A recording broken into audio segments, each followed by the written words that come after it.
ఈరోజు మనం సరికొత్త అంశాన్ని ఈరోజు మనము ఆలోచించేద్దాము. ఈరోజు మనం ఆలోచించే అంశం ఏంటంటే క్రైస్తవునికి మరణం ఎలా కనిపించాలి అనే విషయాన్ని ఈరోజు మనము ఆలోచించేద్దాం. క్రైస్తవునికి మరణము ఎలా కనిపించాలి? ప్రతిదీ మనకి కనపడేటప్పుడు అన్నీ బాగానే కనపడుతున్నాయి. అయితే క్రైస్తవునికి మరణం ఎలా కనబడుతుంది, ఒక మరణం అనేది క్రైస్తవుడికి ఎలా కనపడుతుంది అనే విషయాన్ని మనం ఈరోజు ఆలోచించేద్దాం. ఎందుకంటే లోకులందరికీ లేనిది ఏంటంటే నిత్య రక్షణ, అదే ఏంటంటే పరలోకము, నిత్య జీవము. క్రైస్తవులకు ఉన్నది ఏంటంటే నిత్య జీవం అయితే లోకులకి లేనిది ఏంటంటే నిత్య జీవం అనేది లోకులకి లేదు. కాబట్టి లోకులకి క్రైస్తవులకి తేడా ఏంటంటే వీరు పరలోకం వెళ్తారు, లోకులు ఎక్కడికి వెళ్ళరంటే పరలోకం వెళ్ళరు. ఎందుకంటే వాళ్ళకి నిత్య జీవం అంటే ఏంటో కూడా తెలియదు.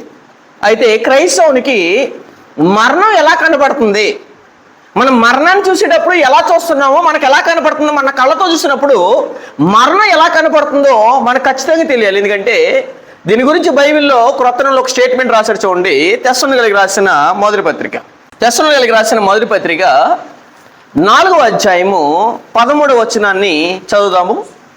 తెస్సలోనికీయులకు రాసిన మొదటి పత్రిక 4వ అధ్యాయము 13వ వచనం. సహోదరులారా, నిరీక్షణ లేని ఇతరుల వల్లే మీరు దుఃఖపడుకునే నిమిత్తము నిద్రించుచున్న వాడిని గూర్చి మీకు తెలియకుండా మాకు ఇష్టం లేదు అని చెప్పేశాడు. కాబట్టి ఈ పత్రిక ఎప్పుడు రాశాడంటే మాసిదోనియాలో ఉండేవారు ఎవరంటే పౌలు, శీలలు మాసిదోనియా పట్టణానికి వెళ్ళారు. మాసిదోనియా పట్టణానికి వెళ్తే పౌలుతో పాటు ఎవరు వెళ్ళారంటే తిమోతిని, శీలని వెంట పెట్టుకుని వెళ్ళేవాడు. ఎవరంటే అపోస్తలుడైన పౌలు. ఎక్కడికి? మాసిదోనియా ప్రాంతాన్ని. ఇలా వెళ్తున్నప్పుడు ఈ పౌలు, తిమోతి అనే వ్యక్తి తెస్సలోనికలో ఉన్నవారు చాలా మంచివారు. అలాగే తెస్సలోనికలో ఉన్న వారికి చాలా ఎన్నో రోజుల నుంచి ఎదురవుతున్న వ్యతిరేకత ఏంటంటే పౌలుని, శీలని కానీ తిమోతిని కానీ వీళ్ళందరూ యాక్సెప్ట్ చేసేవారు కాదు. ఎవరంటే తెస్సలోనికలో ఉన్నవారు. అయితే కొంతకాలానికి వీళ్ళు చెప్పే సువార్త విని వారు మారుమనసు పొందారు. కానీ తెస్సలోనికలో ప్రాంతంలో ఒక ఇబ్బంది, ఒక సమస్య ఉంది. ఆ సమస్య ఏంటంటే, ఈ సమస్య ఏంటంటే వారు మరణం గురించి చాలా బాధపడుతున్నారు. ఎవరు? తెస్సలోనికలో ఉన్నవారు. వాళ్ళు మాసిదోనియా నుంచి పౌలు, తిమోతి, శీల ప్రయాణం చేస్తుంటే ఇక్కడ తెస్సలోనికలో ఉన్న పరిస్థితిని ఏం చేస్తారంటే పౌలుకు చెప్పే ప్రయత్నం చేస్తారు. ఎవరంటే తిమోతి, శీల. ఈ ఇద్దరు వ్యక్తులు ఏం చేస్తారంటే తిమోతి తెస్సలోనికల ప్రాంతంలో ఏముందంటే ఈ సమస్య ఉంది. ఈ సమస్య ఏంటంటే వీళ్ళ విశ్వాస జీవితంలో బాగానే ఉన్నారు కానీ మరణం గురించి చాలా బాధపడుతున్నారు వీళ్ళని ఈ విషయాన్ని అట్టుకొచ్చి పౌలు గారికి చెప్తుంటే, అంత్యోక్యలో ఉన్న పౌలు గారికి చెప్తుంటే ఆయన దాన్ని అంతటిని ఎరిగి ఏం చేస్తారంటే ఈ పత్రికను రాస్తాడు. ఆ పత్రిక ఏ పత్రిక అంటే తెస్సలోనికలకు రాసిన పత్రిక. కాబట్టి బ్యాక్గ్రౌండ్ అర్థమైందా మీకు? పౌలు మాసిదోనియాలో ఉన్నప్పుడు తిమోతిని, శీలని వెంట పెట్టుకుని వెళ్ళినప్పుడు వీళ్ళు తెస్సలోనికలో ఉన్నవారు పౌలుని, శీలని, తిమోతిని ఎలాంటి వారంటే స్వార్థ గురించి వ్యతిరేకించేవారు. అయితే కొంతకాలానికి కొంతమంది మారిన తర్వాత ఎలా ఉన్నారంటే వారు ఈ విషయానికి చాలా ఇబ్బంది పడుతున్నారు. ఏ విషయం అంటే మరణమైన తర్వాత మనుషులందరూ ఏమైపోతారు, మరణమైన తర్వాత పరిస్థితి ఏంటి అని ఈ విషయంలో ఆ తెస్సలోనికలో ఉన్నవారు బాధపడుతుంటే ఈ విషయాన్ని అట్టుకొచ్చి అంత్యోక్యలో ఉన్న పౌలుకి ఈ వర్తమానాన్ని చెప్తుంటే అక్కడి నుంచి పత్రిక రాశాడు. ఎవరంటే అపోస్తలుడైన పౌలు. ఏ పత్రిక అంటే తెస్సలోనికలకు రాసిన పత్రిక. ఇలా రాస్తున్నప్పుడు అంత్యోక్య అనేది, బెరయ అనేది, ఫిలిప్పి అనేది ఏ ప్రాంతాల్లో ఉండే అంటే మాసిదోనియా ప్రాంతాల్లో ఉంటాయి. చాలా జాగ్రత్తగా వినండి. మాసిదోనియాలో ఏమేమి ఉంటాయంటే ఫిలిప్పి, బెరయ, నెక్స్ట్ ఏంటంటే తెస్సలోనికలో ఉన్న వారు ఉంటారు. అంటే మాసిదోనియాలో బెరయ వారు ఉన్నారు, ఆ ప్రాంతంలో ఫిలిప్పి వారు ఉన్నారు, తెస్సలోనికలో ఉన్నవారు. ఇలా పరిస్థితిని బట్టి ఎరిగి పౌలు గారు పత్రిక రాస్తాడు. ఆ విషయాన్ని ఇక్కడ రాస్తున్నాడు. ఎవరంటే అపోస్తలుడైన పౌలు. కాబట్టి క్రైస్తవుడు మరణాన్ని ఎలా చూస్తున్నాడు, లోకస్తులు మరణాన్ని ఎలా చూస్తున్నారు, ఈ రెండింటికి తేడా తెలియలేదు. ఎందుకంటే లోకస్తులకి లేనిది నిరీక్షణ, క్రైస్తవులకు ఉన్నది ఏంటిది నిరీక్షణ అని ఈ విషయాన్ని బేస్ చేస్తూ రాస్తున్నాడు. ఎవరంటే పౌలు గారు. అదే మాట్లాడుతున్నాడు చూడండి. అక్కడ సహోదరులారా ఓ పదాన్ని వాడుతున్నాడు. ఏ పదం అంటే నిరీక్షణ అనే పదాన్ని వాడుతున్నాడు. అంటే విశ్వసించిన వ్యక్తికి ఏముందంటే నిరీక్షణ ఉంది, విశ్వాసం లేని వ్యక్తికి ఏం లేదంటే నిరీక్షణ లేదు. నిరీక్షణ తెలిసిన వారు ఎలా ఉన్నారో మరణాన్ని గురించి నిరీక్షణ లేని వారు ఎలా ఉన్నారో మీకు చెప్పేస్తానని పత్రిక రాశాడు. కాబట్టి ఇద్దరికి ఉన్న డిఫరెన్స్ ఏంటంటే నిరీక్షణ ఒకరికి లేదు, ఒకరికి ఉంది. కాబట్టి నిరీక్షణ ఎరిగిన క్రైస్తవులు ఎలా ఉన్నారు మరణాన్ని గురించి, నిరీక్షణ లేని క్రైస్తవులు ఎలా ఉన్నారని అక్కడ మాట్లాడుతూ ఏమనంటే, సహోదరులారా, నిరీక్షణ లేని ఇతరుల వల్లే మీకు అంటే దుఃఖం ఎవరికి వస్తుందంటే నిరీక్షణ లేని వాళ్ళు భయపడాలి, నిరీక్షణ లేని వాళ్ళు బాధపడాలి. కానీ లోకము చచ్చిపోతుంటే, మనుషులు మరణిస్తుంటే ఎలా అయితే బాధపడుతున్నారో అలాగే క్రైస్తవులైన మీరు, విశ్వాసులైన మీరు ఆత్మీయ స్థితిలో దిగజారిపోవడం ఏంటంటే, మీరు మరణం వచ్చినప్పుడు దుఃఖపడుతుంటే కనుక నిరీక్షణ లేని వారు దుఃఖపడేటట్లు మీరు దుఃఖపడుతున్నారే. అసలు క్రైస్తవుడికి ఏముందని చెప్తారంటే నిరీక్షణ ఉంది, మరణం కాదు. మరణం అనుకుంటున్నారు మీరు. అసలు నిరీక్షణ ఉంది. కాబట్టి నిరీక్షణ ఉన్న మనము ఎవరు పడేటట్టు దుఃఖపడకూడదంటే, ఎవరు పడేటట్టు, లోకంలో ఉన్నవాడు పడేటట్టు దుఃఖపడకూడదు. సహజంగా మన ఇంట్లో చాలామంది చనిపోతే రక్త సంబంధంగా ఉన్న మనము, పేగు బంధంతో పుట్టిన మనకి ఏమొస్తుందంటే మనకి ఏడుపు అనేది వస్తుంది. రైట్, అది అందరికీ వస్తుంది. అయితే ఈ ఏడుపు ఎవరిలో రాకూడదంటే నిరీక్షణ లేని ఇతరులే దుఃఖపడకూడదు. ఏడుపు వస్తుంది, బాధ వస్తుంది, సహజంగా వస్తుంది, అందరికీ కన్నీరు వస్తుంది.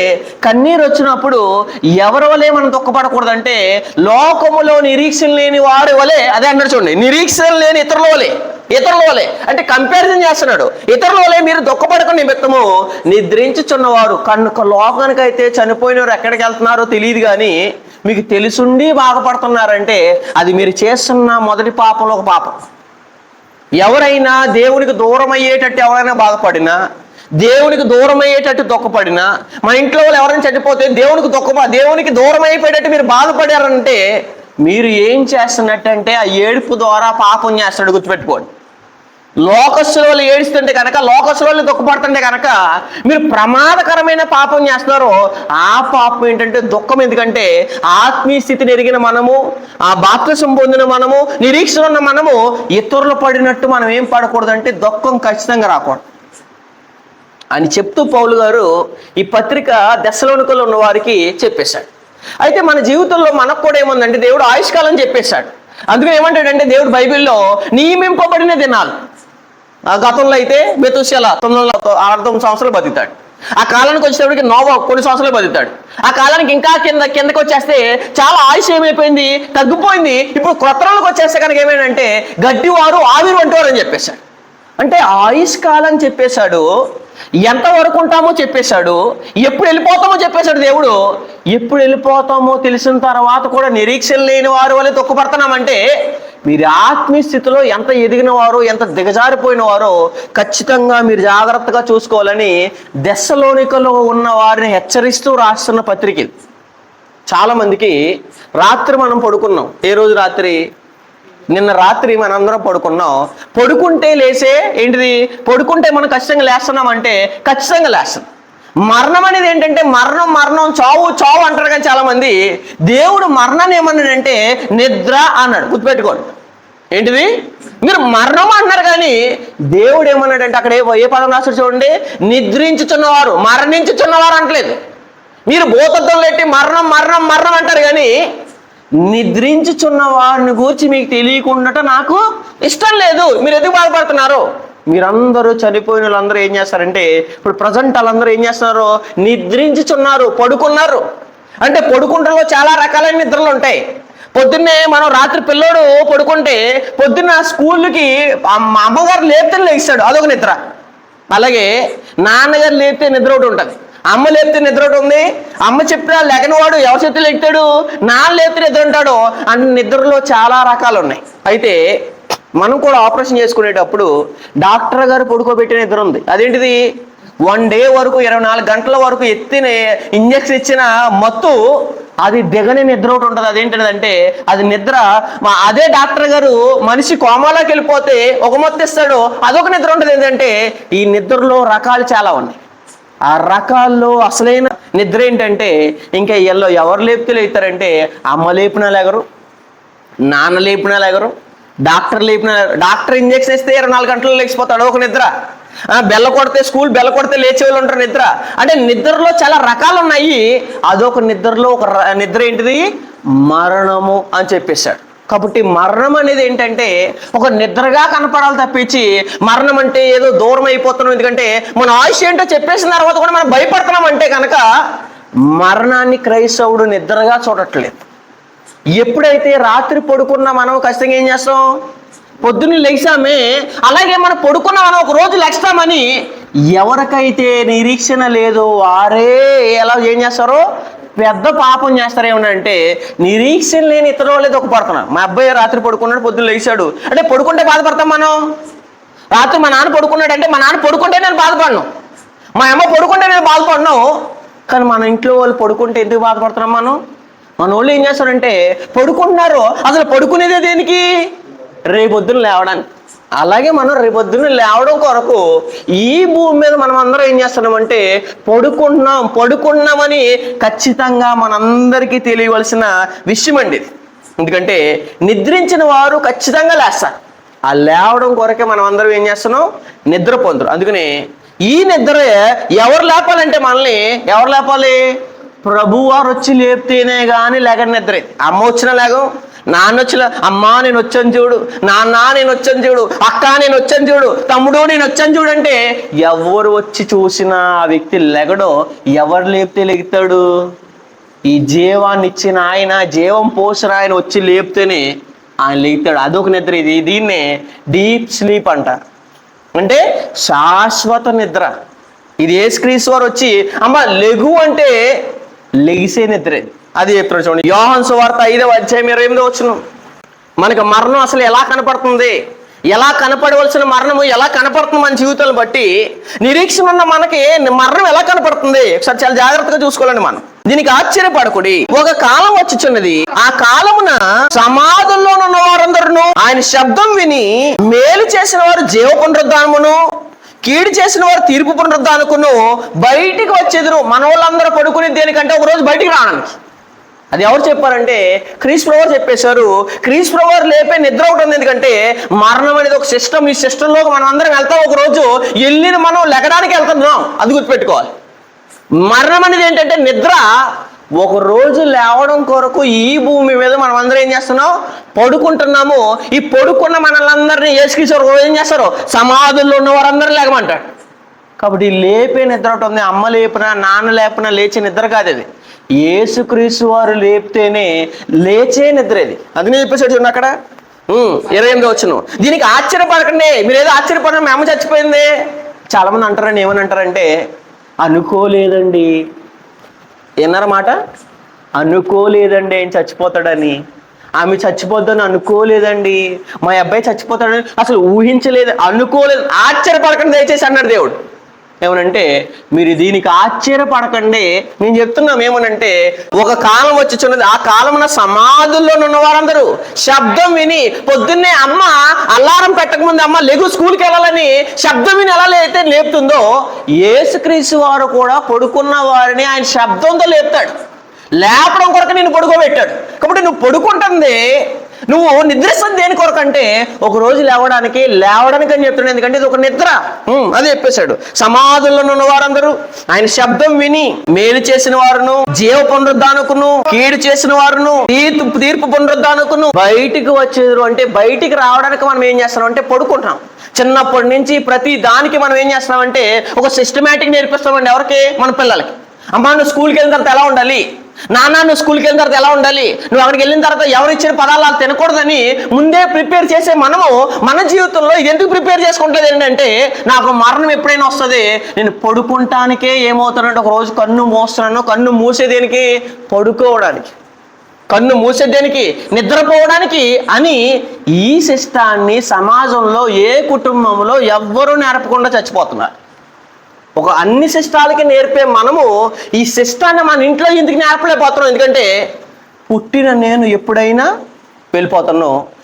పిల్లోడికి మన ఎవరైనా గర్భఫలం వస్తే కనుక పుట్టినప్పుడే దయచేసి చెప్పనేమనంటే ఇది ఈరోజు పుట్టావు, నీకంటే నేను ముందుకు వెళ్ళిపోతాను, లేదు నాకంటే నువ్వు ముందుకు వెళ్ళిపోతావు, నాకంటే ముందు నువ్వు వెళ్ళిపోయినా, నీకంటే నేను ముందు వెళ్ళిపోయినా మన కళ్ళల్లోంచి ఇతరులు దుఃఖపడినట్లు దుఃఖం రాకూడదు. దుఃఖం వస్తుంది సహజంగా, కానీ నిరీక్షణ లేని వారి వలె మనం ఏం చేయకూడదు, దుఃఖపడకూడదని ఈ సిస్టమేటిక్ అంతటిని మన కుటుంబానికి నిజంగా చాలా మందిని ఇష్టపడతారు. నిజంగా దయచేసి మీరు చచ్చిపోయేలోపు ఒకటి చెప్పండి ఏంటంటే, చనిపోయేలోపు మీరు బాగా ప్రేమించే వరకు చెప్పండి ఏంటంటే, మనమందరము ఒక రోజు వెళ్ళిపోతాము. ఆ వెళ్ళిపోయింది ఏంటిది? నిద్ర అని చెప్పండి. మరణం అంటే ఏదో ఫీల్ అవుతున్నారు, కానీ మనం పడుకుంటున్నామని ఈ సిస్టాన్ని ముందే అలవాటు చేసి చచ్చిపోయింది. ఎందుకంటే అలవాటు చేయలేక చచ్చిపోయామంటే చాలా నిబ్రం కోల్పోతారు. ఒక కుటుంబం, ఒక వ్యక్తి చచ్చిపోతే ఏమైపోతుంది? విచ్ఛిన్నం అయిపోద్ది. ఆ కుటుంబానికి నేర్పి చచ్చిపోవాలి ప్రతి తల్లి, ప్రతి తండ్రి. ఎందుకంటే ఈ సిస్టానికి మనం ముందే, దేవుడు పెట్టిన సిస్టమ్ ఇది. ఈ సిస్టానికి మనం అందరం ఏమైపోవాలి? ప్రిపేర్ అయిపోవాలి.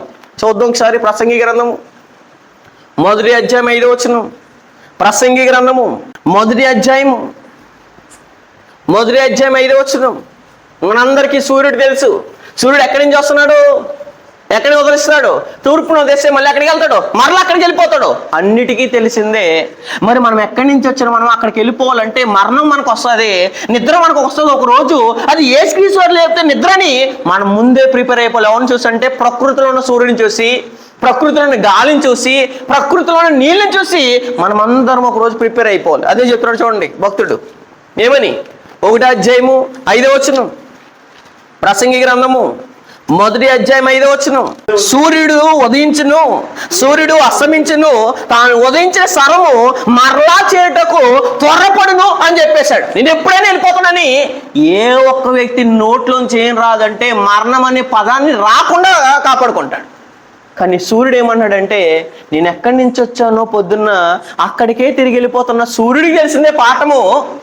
మనం కూడా ఎక్కడి నుంచి వచ్చిన మనము అక్కడికే వెళ్ళిపోవాలని ఏం చేయాలంట? త్వరపడాలి అని చెప్పేశాడు. అంటే మనం అందరం ముందే ప్రిపేర్ అయ్యి ఉంటే కనుక, మీకు నచ్చినా లేదైనా చనిపోతే, మీ ఇంట్లో ఎవరైనా కూతురు కానీ, కొడుకు కానీ, తండ్రి కానీ, తల్లి కానీ చచ్చిపోతే మన నోట్లోంచి ఒక మాట వస్తుంది. ఏమనంటే, దేవుడు అన్యాయస్తుడు. దయచేసి ఆ మాట రాకూడదు మనకి. ఆ మాట మన నోట్లోంచి రాకుండా చాలా జాగ్రత్తగా పడాలి. ఎందుకంటే ముందే మనమందరం ప్రిపేర్ అయ్యి ఉండాలి. ఒక సూర్యుడు తెలిసింది మనకెందుకు తెలియలేదు? ఒక నదులకు తెలిసింది మనకెందుకు తెలియలేదు? ఒక గాలికి తెలిసింది మనకెందుకు తెలియలేదండి? సరే అదే ఎత్తున చూడు, గాలికి తెలిసింది కూడా మనకు తెలియట్లేదు. గాలి ఎక్కడి నుంచి వస్తుంది? గాలి దక్షిణంలోకి పోయి ఉత్తరంలో తిరిగిను, ఇట్లా మరలా తిరుగుచు తన సంచార మార్గమునకు తిరిగి వచ్చాయి. భూమి మీదకి వచ్చిన మనము ఎప్పటికైనా వెళ్ళిపోతాం. అది వెళ్ళిపోయేది ఏంటంటే ఒక నిద్ర, కానీ మరణం కాదు. గుర్తుపెట్టుకోండి. మరణము, చావు అని ఏ పదాలు వాడుతున్నారు కానీ మీరు, అదేంటంటే మనం ఒక రోజు పడుకున్నాం, ఒక రోజు నిద్రిస్తున్నాం. ఎందుకంటే నాయన ఇన్ని రోజులు భూమి మీద ఉన్నావు కాబట్టి ఇక నుంచి నువ్వేమవుతావు? పడుకో అని చెప్తాడు. కాబట్టి మనం అందరం ఈ సిస్టానికి ఏమయ్యాలంటే ప్రిపేర్ అయిపోవాలి. గాలి గురించి చెప్పాడు, సూర్యుడు గురించి చెప్పాడు, నదుల గురించి చెప్పాడు. అదే ప్రసంగి గ్రంథం 12 లాస్ట్ అధ్యాయం ఏం చెప్పాడు? మన్నైనది వెనుకటి వలె మరలా భూమికి చేరును, కానీ ఆత్మ దాన్ని దయచేసిన దేవుని వద్దకు మరలా పోవును అని చెప్పేశాడు. ఏది ఎక్కడి నుంచి వచ్చిందో అక్కడికి వెళ్ళిపోతుంది. మనం కూడా రేపొద్దున ఉంటాము, ఈరోజు ఉంటాము, మనకు తెలియదు. కాబట్టి ఈ మరణం కూడా మనకు ఎలా కనపడాలంటే ఒక నిద్రలా కనపడాలి. రాత్రి పడుకుంటే భయపడము, రాత్రి పడుకుంటే ఎవడన్నా ఏడ్చాడా? ఎవరాడో. కానీ ఎవరైనా ఇంట్లో పడుకుంటే కనుక, ఎవరైనా ఇంట్లో కనుక కన్ను మూస్తే కనుక చాలా మంది బాగా గురైపోతున్నారు. అసలు మీ జీవితంలో నిద్ర అనేది, మరణం అనేది ఎలా కనపడుతుంది? ఎలా మీ కంటికి కనపడుతుంది? ఒకసారి జాగ్రత్తగా ఆలోచన చేసుకోండి. ఎందుకంటే క్రైస్తవుడికి మరణం అనేది ఒక నిద్రలా కనపడాలి. మన ఇంట్లో చాలా మంది చచ్చిపోతారే, మన వాళ్ళు పడుకున్నారు అని గుర్తుపెట్టుకోవాలి మనం ఖచ్చితంగా. ఒక భక్తుడు చేస్తున్నట్టు చూడండి, చాలా గొప్ప కార్యక్రమం ఇది. ఏ వ్యక్తి, ఏ తల్లిదండ్రులు చేయ కార్యక్రమం అది. రాజుల మొదటి గ్రంథము 2వ అధ్యాయము 1వ వచనం. రాజుల మొదటి గ్రంథము 2వ అధ్యాయం 1వ వచనం. దావీదునకు మరణకాలం సమీపింపగా, ఏ కాలం అంటండి? మరణకాలం. ఇదిగో నేను వెళ్ళిపోయే టైం వచ్చేసింది, నాకు 10 ఎకరాలు ఉంది, ఇదిగో తీసుకోండి. నాకు 2 బిల్డింగ్లు ఉన్నాయి, నీ పేరు మీద రాస్తాను. నాకు ఇంత ఆస్తి ఉంది, నీ పేరు మీద రాస్తానని ఈ తండ్రి చెప్పట్లేదండి. ఏ తండ్రి అంటే భక్తుడైన దావీదు, పాతన ప్రకారంగా బతికిన దావీదు ఏం చెప్పట్లేదంటే, మరణకాలం సమీపిస్తుంటే నాకున్న భౌతికమని నీవే అంటలేదు. మరణం అనే పదం వార్తలు చూడైనా ఏమని కిందకి, ఏమని? అది మరణం అంటాం మనం. ఆయన మరణకాలం సమీపిస్తే ఏమన్నాడంటే అదొక మార్గం అన్నాడు. చూడండి, దావీదునకు మరణకాలం సమీపింపగా అతడు తన కుమారుడైన సొలొమోనుకి ఇలాగా ఆజ్ఞించెను, లోకులందరూ సెపరేట్గా చచ్చిపోతున్నాం మనం, లోకులందరూ చచ్చిపోతున్నారు, మనం చచ్చిపోతున్నాం. లోకులందరూ పోవలసిన మరణము అన్నాడా? మరణము అనలేదు. అక్కడ ఏమన్నాడు? లోకులందరూ పోవలసిన మార్గం అని చెప్పేశాడు. అంటే మనం చనిపోయేటప్పుడు, మన కన్ను మూసేటప్పుడు దేవుని దగ్గరికి వెళ్ళడానికి పడుకుంటున్నాం. మనం దేవుడు కలుసుకోవడానికి ఒక రోజు ఏమొస్తున్నాం అంటే, ఈ భూమి మీద 60-70 సంవత్సరాలు జీవించిన మనము ఒక రోజు పడుకుంటేనే కానీ ఎక్కడికి వెళ్ళలేము, దేవుని దగ్గరికి వెళ్ళలేము. దేవుని దగ్గరికి వెళ్ళాలంటే ఒక రోజు ఏమవ్వాలి? ఖచ్చితంగా పడుకోవాలి. ఒక రోజు డీప్ స్లీప్లోకి వెళ్ళకపోతే కనుక దేవుడు చూడలేం. కాబట్టి లోకులందరూ పోవలసిన మరణము ద్వారా కాదు, ఏమంట? మార్గము అని చెప్పేసాడండి. లోకులందరూ పోవలసిన మార్గమున నేను పోచున్నాను. ఎందుకు బాధపడుతున్నాను? అందరూ చచ్చిపోతున్నాను, నేను చచ్చిపోతున్నాను, అందరూ వెళ్ళిపోతున్నాను, నేను వెళ్ళిపోతున్నాను. అదొక మార్గమే తప్పించి లోకులందరికీ జరిగేదే కదా నాకు జరుగుతుంది. ఎందుకు బాధపడిపోతున్నాను? కానీ లోకులకి నిరీక్షణ లేదు, నాకేముంది? నిరీక్షణ ఉంది. కాబట్టి నిరీక్షణ ఉన్న నేను నిరీక్షణ లేని ఇతర వాళ్ళని నేనేం చేయకూడదు? దుఃఖపడకూడదు. ఎందుకంటే ఇది లోకులందరూ పోవలసిన మార్గమున నేనేం చేస్తున్నాను? పోవలసి వచ్చాను, పోవుచున్నాను. కాబట్టి నీవు ఎవరు? నీవంటే సొలొమోను. నాయనా అదిగో నాకు ఈ ఆస్తి ఉంది, నాయనా నీకు ఇన్ని గొర్రెలు ఉన్నాయి, నాయనా నాకు ఇన్ని ఉన్నాయని తల్లిదండ్రుల ఆస్తులు పంపించి చచ్చిపోయేటప్పుడు, అమ్మా ఇదిగో ఇది ఉంది, ఇంకో నేను వెళ్ళిపోయిన తర్వాత ఇది ఉంది అది ఉందని చెప్పేసి వెళ్ళిపోతాం కాదు. ఇదిగో నేను వెళ్ళిపోతాను, నువ్వేం కలిగి ఉండాలి? 10 ఎకరాలు ఉంది, ఇది నీకు ఇస్తున్నానని చెప్పాడు ఆయన. మనమైతే చచ్చిపోతాం. నేను వెళ్ళిపోతాను, నేను వెళ్ళిపోయిన తర్వాత నేను ఉన్నప్పుడు ఎలా బతుకోవు నువ్వు? నేను వెళ్ళిపోయినప్పుడు ఇంకా మరింత దేవుని దగ్గర అవ్వాలని చెప్తున్నాడు. చూడండి, ఆయన దావీదు ఎంత గొప్ప మాట చెప్తున్నాడు. ఏ తల్లి తండ్రి నేర్పని పాఠం ఇది. దేని గురించి? మరణం అనే పాఠము ప్రతి ఇంట్లో నేర్పాలి. పుట్టిన మనము ఎప్పుడైనా చచ్చిపోతామని నేర్పాలి ఖచ్చితంగా. ఎందుకంటే లేకపోతే మన పిల్లలు ఏమైపోతారంటే విచ్ఛిన్నమైపోయి, నిబ్బరం కోల్పోయి, వాళ్ళ జీవితం ఎలా బ్రతకాలో తెలియక మా నాన్న చచ్చిపోయిన తర్వాత మా జీవితం అంతా కోల్పోయాము అనే స్థితిలోకి రాకూడదు. ఎందుకంటే నాన్న బతికుండగా ఎప్పుడో చెప్పేశాడు, నేనైనా నీకంటే ముందెళ్ళిపోతాను, నేనైనా నీకంటే ముందెళ్ళిపోతానని తల్లి తండ్రి కొడుకులకి పిల్లలకి ముందే చెప్పవలసిన పాఠం. మొన్నదాకా మా నాన్న ఉన్నాడు, పోషించాడే, మా అమ్మ ముందు పోషించిందే, మా అమ్మ చచ్చిపోయింది, మా నాన్న చచ్చిపోయాడు, ఎలా నా పరిస్థితి అని ధైర్యం కోల్పోకూడదు. ముందే చెప్పండి దయచేసి. ఎప్పుడైతే మీ పిల్లలకి మీరు చెప్పకుండా చచ్చిపోయారో ఖచ్చితంగా ధైర్యం కోల్పోతారు. నువ్వు ధైర్యం కోల్పోకని చెప్తున్నాను, ఎందుకంటే నేను ముందే చెప్తున్నాను నీకు. కాబట్టి నువ్వు ధైర్యము తెచ్చుకొని నిబ్బరం కలిగి, చాలా మంది ఇంట్లో ఎవరైనా చచ్చిపోతే కుటుంబం విచ్ఛిన్నమైపోద్ది. ఎందుకంటే అక్కడి నుంచి ఎలా బ్రతకాలో వారికి తెలియదు. ముందే చెప్పేశాడు మా నాన్న, నేను బతుకుండగా నేను ఎలా ఉన్నాను మీరు అలా ఉండండి. మనం దేవుల్లో నేను బతుకున్నప్పుడు మన కుటుంబం అంతా ఎలా ఉందో నేను చచ్చిపోయిన తర్వాత కూడా ఏం చేయాలి? ఆ ఆజ్ఞలు వెంబడించి అంటారు. చూడండి అక్కడ ఏం చెప్తున్నాడు నేను పాఠాన్ని. కాబట్టి నీవు ధైర్యం తెచ్చుకొని, నిబ్బరం అంటే నిబ్బరం కోల్పోకూడదు. గుండెలు పగిలిపోతాయి, తల్లిదండ్రులు చచ్చిపోతాయి. మనకి గుండెలు పగిలిపోయినా మా నాన్న ఎప్పుడైనా చచ్చిపోతానని చెప్పేసాడు మాకు. ఎప్పుడో మా అమ్మ ఎప్పుడో చెప్పింది, మా కూతురు చెప్పి, మా కొడుకు చచ్చిపోయాడు. ఎప్పుడు చనిపోయినా మేము బాధపడము. ఎందుకంటే ముందే మనల్ని ఏం చేయాలి? ప్రిపేర్ అయిపోవాలని. దేనికి? మనం ఎగ్జామ్కి ప్రిపేర్ అవుతాం, ఉద్యోగానికి ప్రిపేర్ అవుతాం. కానీ ప్రతి దానికి ప్రిపేర్ అయిన మనము మరణానికి ఎందుకు ప్రిపేర్ అవ్వట్లేదు? మరణం అనే థాట్ రాకుండా బతుకుతాం. మరణం అనే ఊహ రాకుండా, మరణం అనే ఆలోచన రాకుండా మన పిల్లలు పెంచుతున్నామేమో. దయచేసి అది చాలా తప్పు అది. ఎందుకంటే అక్కడ చెప్పేసాడు చూడండి, నీ దేవుడనే యెహోవా అప్పగించిన దానిని కాపాడి, ఆస్తి కాదు అప్పగించింది. ఏం అప్పగించాడు? ఆజ్ఞల్ని. నీ దేవుడని యెహోవా అప్పగించిన దాన్ని కాపాడి ఆయన మార్గములను అనుసరించి నడిచిన ఎడల నీవు ఏ పని పూనుకొనెనను, ఎక్కడ తిరిగినను అన్నిటిలో వివేకముగా నడుచుకుందువు. మోషే ధర్మశాస్త్రం, ఎందుకంటే ధర్మశాస్త్ర ప్రకారంగా ఉన్నారు కాబట్టి, మోషే ధర్మశాస్త్రంలో వ్రాయబడి ఉన్న దేవుని కట్టడలను, ఆయన నియమించిన ధర్మశాస్త్రం అంతటిని, ఆయన న్యాయ విధులను శాసనములను గైకొనుము. నేనున్న తర్వాత నువ్వు నేను అన్నప్పుడు ఎలా ఉన్నావో నేను చచ్చిపోయినప్పుడు కూడా అలాగే ఉండాలి. ఏం చెప్పాడండి పాఠాన్ని? మరణం నాకు వస్తుంది, నేను అందరూ వెళ్ళవలసిన మార్గంలో వెళ్తున్నాను. అయితే నువ్వు నిబ్బరం కలిగి ధైర్యం తెచ్చుకుని ఏం చేయాలంటే దేవుడిచ్చిన ఆజ్ఞల్ని కట్టడల్ని ఎప్పుడూ దయచేసి మానకని చెప్పి చచ్చిపోతాడు. ఎవరు?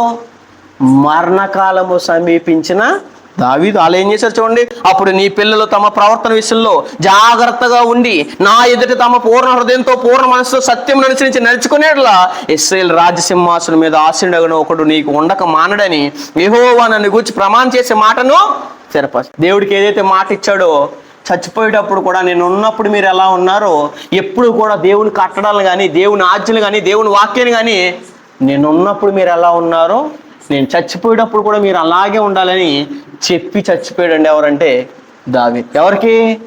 కుమారుడైన సొలొమోనుకి. అంటే మరణం ఎప్పుడు వస్తుందైనా చెప్పాలి మనం.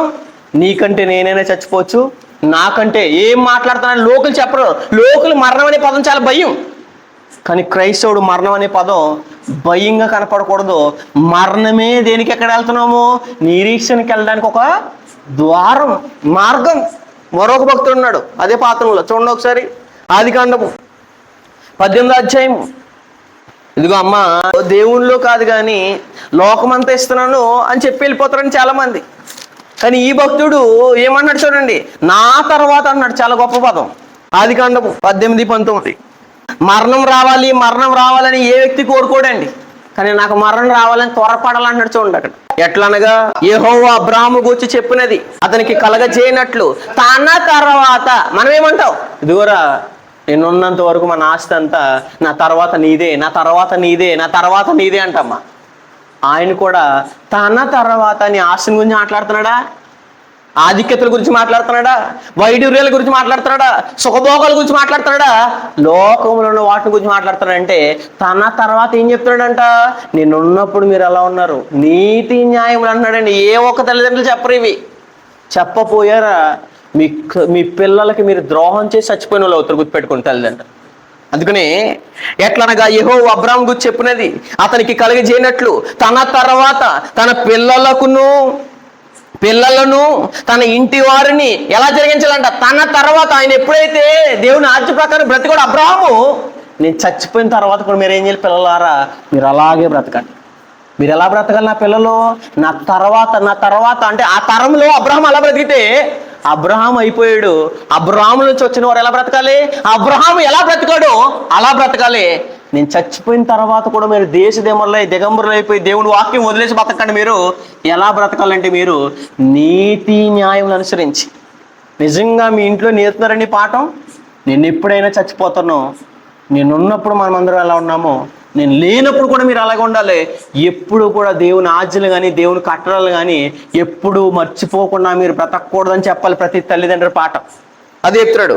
తన తర్వాత తన పిల్లలను తన ఇంటి వారును నీతి న్యాయములు జరిగించుచు యెహోవా మార్గమును గైకొనుటకు అతనికి వారికి ఆజ్ఞాపించినట్లు నేను అతన్ని ఏం చేస్తున్నాను? ఎరిగి ఉన్నాను అని చెప్పేశాడు. కాబట్టి పిల్లలకి ఏం నేర్పుతున్నాడంటే మరణం అనేది ఒక నిద్రని, నేను ఎప్పుడైనా వెళ్ళిపోవాలని. మరణాన్ని మనం కోరుకోలేదు. ప్రతి దాన్ని కోరుకుంటాం మనం. లోకాశలు కోరుకుంటున్నాం, నేత్రాశలు కోరుకుంటున్నాం, శరీరాశలు కోరుకుంటున్నాం, మన ఇష్టానుసారమని నెరవేర్చడం కోరుకుంటున్నాం. కానీ నాకు ఎప్పుడు కూడా మరణం రావాలని ఏ వ్యక్తి ఏం చేయట్లేదు అంటే కోరుకుంటలేదంటే ఎవరిని చూడాలని ఇష్టపడలేదంటే నిజ తండ్రి దగ్గరికి వెళ్ళాలంటే ఎక్కడే ఆ మార్గంలోనే మనం అందరం వెళ్ళాలి. అది ప్రతి తల్లిదండ్రి ప్రతి కుటుంబంలో నేర్పవలసిన పాఠం. ఈ పాఠాన్ని మీరు చెప్పకుండా చచ్చిపోతే వాళ్ళు నిబ్బరం కోల్పోతారు, గుండె పగిలిపోయి ఏమైపోతారంటే ఇంట్లో ఎవరైనా చచ్చిపోయిన తర్వాత పరిస్థితి అంతా మారిపోద్ది. మనం ఎందుకు మారిపోద్ది అంటే మనందరూ ఉన్న తర్వాత వేరు, లేని తర్వాత పరిస్థితి విచ్ఛిన్నం అయిపోద్ది. కాబట్టి ముందే మనం ఆ శిష్టాన్ని నేర్పి చచ్చిపోతే మన పిల్లలకి మనం న్యాయం చేసిన వాళ్ళు అవుతాం. ఇంకో వ్యక్తిని చూపిస్తాను చూడండి. సమూయేలు 2వ గ్రంథము. పిల్లలకి మనం ఏం నేర్పాలంటే పుట్టుక నుంచి మరణ పాఠాలు నేర్పాలి. నువ్వు ఎప్పుడైనా చచ్చిపోతావు ఏడోకో, నేను ఎప్పుడైనా చచ్చిపోతావు నా గురించి ఏడో. కానీ ముందే ప్రతి తల్లి, ప్రతి కొడుకు, ప్రతి కూతురు నేర్చుకోవాల్సిన పాఠాలండి. సమూయేలు 2వ గ్రంథము 12వ అధ్యాయము. సమూయేలు 2వ గ్రంథము 12వ అధ్యాయము 19వ వచనం. ఇందాక దావీదు ఎవరికి చెప్తున్నాడు? సొలొమోను చెప్తున్నాడు. అయితే దావీదు సొలొమోను ఎదక్కముందు, దాని బిడ్డ ఎదక్కముందు ఎలా ఉన్నాడు చూడండి ఒకసారి. అసలు బిడ్డ గురించి చెప్తున్నాడు ఇక్కడ. సొలొమోను అన్నయ్య ఎవరో ఇక్కడ చనిపోయిన వ్యక్తి ఎవరంటే సొలొమోను అన్నయ్య చచ్చిపోతాడు. ఆయన చెప్తున్నాడు చూడండి. నిజంగా అండి ఈ వచనాలు మీ జీవితంలో మరణించినప్పుడు చేయరండి. 19వ వచనం. ఇప్పుడు ఎన్నో దినం చచ్చిపోయాడు అంటే పాపము. ఇప్పుడు ఫర్ ఎగ్జాంపుల్ ఏ తల్లి భరించలేనిది ఏంటంటే నిజంగా అండి పుట్టినప్పుడే చచ్చిపోయాడంటే చాలా బాధపడిపోతారు. మరి పుట్టిన తర్వాత 7వ రోజు చచ్చిపోయాడు అంటే ఎవరో? సొలొమోను అన్నయ్య. 7వ దినమున బిడ్డ చావగా బిడ్డ ప్రాణంతో ఉండగా మేము అతనితో మాట్లాడినప్పుడు అతను మా మాటలు వెనకయ్యూ ఉండు. అంటే ఏమైపోయాడైనా? చచ్చిపోయాడు. ఎన్నో రోజు చచ్చిపోయాడు? పుట్టిన తర్వాత 7వ రోజు చచ్చిపోయాడు. నిజంగా పుట్టిన తర్వాత 7వ రోజు చచ్చిపోతే ఎంత భయంకరంగా ఉంటుందండి పరిస్థితి. చాలా భయంకరంగా తల్లిదండ్రులు గుండెలు పగిలిపోతాయి.